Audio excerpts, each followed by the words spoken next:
अस्सलाम वालेकुम, welcome back to my channel kitchen with Bushra. क्या हाल चाल है, कैसी उम्मीद करती हूँ कि सब लोग ठीक होंगे, खैरियत से होंगे। और मैंने आज रमज़ान के हवाले से एक मज़ेदार सी चटनी बनाई है, तो चले जी चलते हैं रेसिपी की तरफ। यहाँ पर मैंने ले लिया इमली का थोड़ा सा पानी और एक टमाटर, और यहाँ पर है मेरे पास चाट मसाला, थोड़ा सा ज़ीरा, थोड़ा सा अनारदाना और लहसुन, अदरक और एक ग्रीन मिर्च ली है। तो यहाँ पर है ज़्यादा सारा मैंने हरा धनिया भी कट कर लिया था और पुदीना भी अच्छी तरह इनको वॉश कर लिया और कट कर लिए।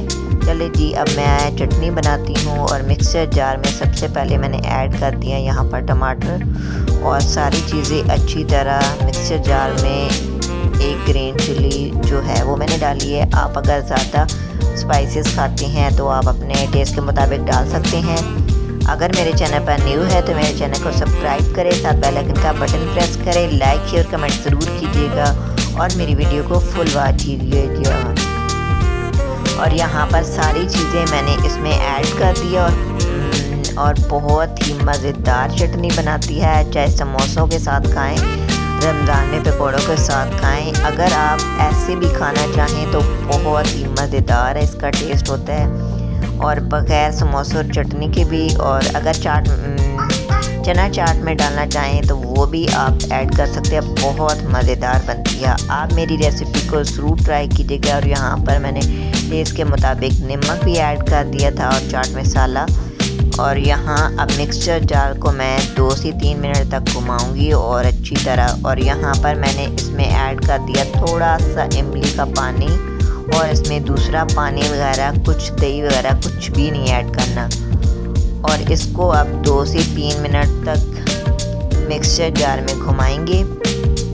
और यहाँ पर मेरे 2 से 3 मिनट में मेरी चटनी रेडी हो चुकी है। आप अगर इसको फ्रीज़ करना चाहें तो फ्रीज़ भी कर सकते हैं, और ऐसे अगर आप दही में मिक्स करना चाहें तो मिक्स कर सकते हैं, और दही के बगैर भी आप इसको खा सकते हैं।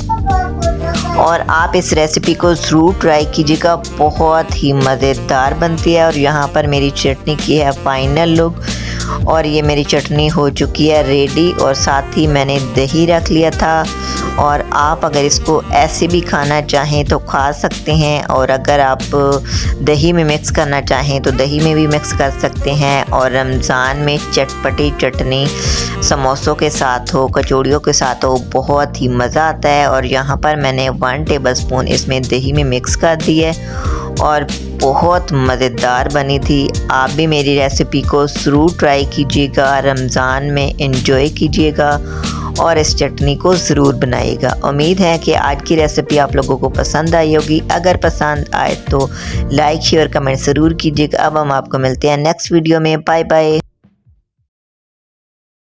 Thanks for watching.